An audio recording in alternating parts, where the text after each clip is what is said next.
तो आज supreme court की एक टिप्पणी ने उन सरकारों की हवा निकाल कर रख दी है जो अपने अपने राज्यों के अंदर बिल्डोजर से इंसाफ दिलवाने की बात कर रही थी। आप सब जानते हैं देश के अंदर आज कोर्ट कचहरी की जगह बिल्डोजर से लोगों को इंसाफ दिया जा रहा है। बिना किसी आरोप सिद्ध हुए लोगों के घरों को जमींदोज कर दिया जा रहा है और इसको लेकर लगातार सवाल खड़े हो रहे थे। लेकिन आज सुप्रीम कोर्ट ने एक अहम सुनवाई करते हुए बिल्डोजर एक्शन पर सख्त टिप्पणी की है। जो बातें सुप्रीम कोर्ट ने कही है वो आपको सुननी चाहिए। आगे हम आपको इसके बारे में बताएंगे। दो और बड़ी खबरें आपके सामने रखेंगे। दूसरी बड़ी खबर आ रही है दोस्तों, बीजेपी और मोदी सरकार में केंद्रीय मंत्री नितिन गडकरी ने अब खुल करके मोदी सरकार की पोल खोलनी शुरू कर दी है। एक मीडिया चैनल के अंदर जाकर के एक इंटरव्यू के दौरान उन्होंने जो बातें, जो खुलासे किए हैं वो चौंकाने वाले हैं। आगे हम आपको इनके बयान को भी सुनाएंगे। तीसरी बड़ी खबर आ रही है मध्य प्रदेश से, जहां पर कमलनाथ के बेटे नुकुल को बीजेपी में शामिल होने को लेकर जो अफवाहें चलाई जा रही थी उस पर नुकुल ने अब खुल करके इस बात को पब्लिक डोमेन में रखा है कि वो वाकई बीजेपी में जा रहे थे या सिर्फ ये एक ऑपरेशन लोटस के जरिए बनाई गई हवा थी। आगे हम आपको कमलनाथ के बेटे के बयान को भी सुनेंगे। उससे पहले आपको क्या लगता है दोस्तों, आज हमारे देश में जिस तरीके से बिल्डोजर की कार्रवाई की जा रही है, लोगों के घरों को जमींदोज कर दिया जा रहा है, कोर्ट का फैसला आ नहीं पाता उसके पहले ही घरों को तोड़ दिया जाता है, क्या इन तमाम एक्शंस के ऊपर रोक लगनी चाहिए? कमेंट सेक्शन में अपना फीडबैक जरूर दीजिए। इस वीडियो को ज्यादा से ज्यादा लाइक करिए, शेयर करिए, चैनल पर नए तो सब्सक्राइब जरूर कर लीजिए। बात करेंगे पहली खबर की। आप सब जानते हैं कि सुप्रीम कोर्ट कुछ दिनों से कुछ ऐसे फैसले दे रहा है जिससे मोदी सरकार टेंशन में आ जा रही है। इससे पहले आपको पता होगा इलेक्टोरल बॉन्ड को बैन करके मोदी सरकार की टेंशन बढ़ा दी और उसके बाद अब सुप्रीम कोर्ट ने एक बार फिर बिल्डोजर एक्शन पर जो टिप्पणी की है वो उन सरकारों की हवा निकालने वाली है जो बिल्डोजर के जरिए अपने राज्यों में इंसाफ दिलवाने की बात करते थे। मैं आपको स्क्रीन पर खबर दिखा रहा हूं, आप देख सकते हैं आज तक की तरफ से इस खबर को ब्रेकिंग न्यूज में चला गया और लिखा गया है कि सिर के ऊपर छत होना लोगों का मूलभूत अधिकार है। बिल्डोजर एक्शन पर सुप्रीम कोर्ट की यह सख्त टिप्पणी।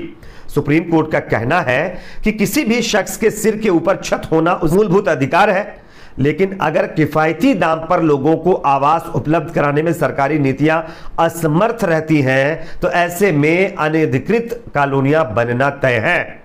अदालत ने यह भी टिप्पणी की है कि लखनऊ के अकबर नगर में 24 कथित अवैध कॉलोनियों को ध्वस्त करने के अलावा हाईकोर्ट के आदेश को खारिज करने के लिए दायर की गई याचिकाओं पर सुनवाई के दौरान ये बातें कही हैं। अब आप खुद सोचिए, लखनऊ के अंदर अकबर नगर हो चाहे कुछ और इलाके हो, वहां पर लगातार बिल्डोजर चलाया जा रहा है, लोगों के आशियानों को उजाड़ा जा रहा है बिना कहीं उनके रहने की व्यवस्था किए हुए, और इसी के खिलाफ सुप्रीम कोर्ट में याचिकाएं लगाई गई थी और सुप्रीम कोर्ट ने आज सुनवाई करते हुए सरकारों की पोल खोलकर रख दी है। आप देखिए, किसी भी राज्य में देख लीजिए पीएम आवास योजना, जिसके जरिए गरीबों को घर दिया जाता है, कॉलोनीज दी जाती हैं। आप एक चीज नोटिस करिए कि इस कॉलोनी देने के प्रोसेस में भी घूसखोरी होती है, रिश्वत ली जाती है। 20-20, 25-25 हजार रुपए उन लोगों से ऐंठ लिए जाते हैं घूस के तौर पर जिनको गवर्नमेंट की तरफ से पीएम आवास योजना का फायदा मिलता है। तो इस तरीके से चीजें की जाती है। आप सोचिए, अगर 1,20,000 1,30,000 रुपए एक कॉलोनी का आता है, उसमें से 20 से 25 हजार रुपए सरपंच खा जाएंगे या फिर दूसरे ब्लॉक प्रमुख वगैरह जो भी है वो खा जाएंगे, तो जो शख्स कॉलोनी जिसको मिलेगी वो बनाएगा क्या, कहां से अपने रूम वो कंप्लीट करेगा? तो ये तमाम चीजें होती है जिसके चलते अनधिकृत कॉलोनियां बनती हैं। यह लगातार सुप्रीम कोर्ट कह रहा है और बिल्डोजर एक्शन पर यह सख्त टिप्पणी कहीं ना कहीं उन राज्यों की सरकारों के मुंह पर तमाचा है जो बिल्डोजर के जरिए लोगों के घरों को उजाड़ रहे हैं। अगली खबर जो कि सामने आ रही है दोस्तों, बीजेपी के दिग्गज नेता और ईमानदार नेताओं में शामिल नितिन गडकरी का एक और बड़ा बयान सामने आया है। नितिन गडकरी आप जानते हैं ना, बीजेपी के नेता हैं और ईमानदार नेताओं में इनका शुमार होता है। कहते हैं ना, हर पार्टी में सब नेता खराब नहीं होते हैं, कुछ नेता अच्छे भी होते हैं। तो नितिन गडकरी का भारतीय जनता पार्टी में अच्छे नेताओं में नाम आता है। नितिन गडकरी ने एक बार फिर अपनी ही सरकार की पोल खोलकर रख दी है, ऐसा लोगों का मानना है, क्योंकि उन्होंने एक मीडिया के अंदर दिए हुए इंटरव्यू के दौरान जो कुछ भी कहा है वो आपको सुनना चाहिए। मैं आपको उनका बयान सुनाता हूं, सुनिए, उसके बाद इसकी चर्चा करेंगे। आपको याद होगा हरियाणा पंजाब में गेहूं और चावल रखने के लिए रेलवे के प्लेटफॉर्म यूज़ करने पड़े हमको। हमारे पास स्टोरेज कैपेसिटी नहीं है और मार्केट में जो अनाज का, फ्रूट वेजिटेबल का भाव होता है, अब ये बहुत इंपॉर्टेंट विषय है जी। ये जो भाव होता है डिमांड एंड सप्लाई के साथ होता है, और इसलिए फर्टिलाइजर की कीमतें बढ़ गई, इंसेक्टिसाइड की बढ़ गई, सीमेंट और स्टील की बढ़ गई, पर अनाज की कीमत लगभग वैसी है। मैंने अगर आज पूछा आपको कि 20 साल पहले चावल का भाव क्या था और आज क्या है, ज़्यादा बढ़ोतरी नहीं हुई, और इसके कारण खेती इकोनॉमिकली नॉन वायबल हुई। हमारी एग्रीकल्चर ग्रोथ रेट जीडीपी में कंट्रीब्यूट करती है केवल 12%, हमारी मैन्युफैक्चरिंग सेक्टर कंट्रीब्यूट करता है 22 से 24%, और सर्विस सेक्टर 52 से 54%। हमारे एग्रीकल्चर पर जो पॉपुलेशन डिपेंड होती है वो 65%। जब गांधी जी थे तब 90% आबादी गांव में रहती थी, और धीरे धीरे ये 30% का माइग्रेशन क्यों हुआ? इसका कारण आज गांव, गरीब, मजदूर, किसान दुखी है।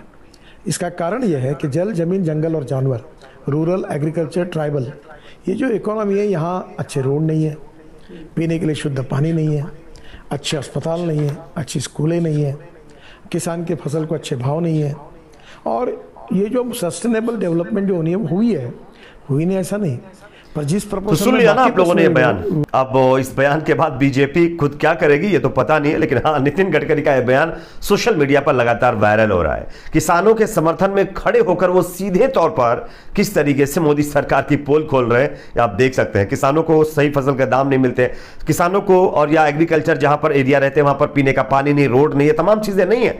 उसके बावजूद भी आप देखिए एडवर्टाइजमेंट के जरिए देश के लोगों को यह बताने की कोशिश की जा रही है कि किसानों के लिए, मजदूरों के लिए, ट्राइबल्स के लिए कितना काम किया जा रहा है, और उसकी पोल नितिन गडकरी जी ने खोल दी है। अगली खबर जो कि मध्य प्रदेश से सामने आ रही है, जहां पर भारतीय जनता पार्टी के प्रचार तंत्र की एक और हवा निकालने वाली खबर है। मैं आपको स्क्रीन पर दिखा रहा हूं, आप देख सकते हैं। बीजेपी में शामिल होने पर बोले कमलनाथ के बेटे नुकुल, यह बीजेपी का चलाया हुआ झूठ था। यानी कि कमलनाथ के बेटे नुकुल ने सीधे तौर पर यह कहा है कि बीजेपी के द्वारा उनको अपनी पार्टी में शामिल करवाने की अफवाह उड़ाई गई थी। बीजेपी ने यह कोरा झूठ बोला था। हम और उनके पिता कांग्रेस में थे, कांग्रेस में हैं, कांग्रेस में रहेंगे। हाँ, हमारी कुछ बातों को लेकर नाराजगियां रहती हैं, लेकिन वो हम पार्टी से सॉल्व कर लेंगे। लेकिन बीजेपी वाले उसको अपनी तरफ एक अलग मुद्दा बना करके ये बताने की कोशिश कर रहे थे कि देखिए कमलनाथ और उनके बेटे कांग्रेस को छोड़कर बीजेपी में आने वाले हैं। तो ये बीजेपी के द्वारा फैलाया गया एक बड़ा झूठ था, जिसमें मीडिया ने एक अहम रोल निभाया। ये सीधे तौर पर बात निकलकर सामने आई है। इस पर आपकी क्या राय है, कमेंट सेक्शन में जरूर बताइए। वीडियो को लाइक, शेयर, चैनल को सब्सक्राइब जरूर करें।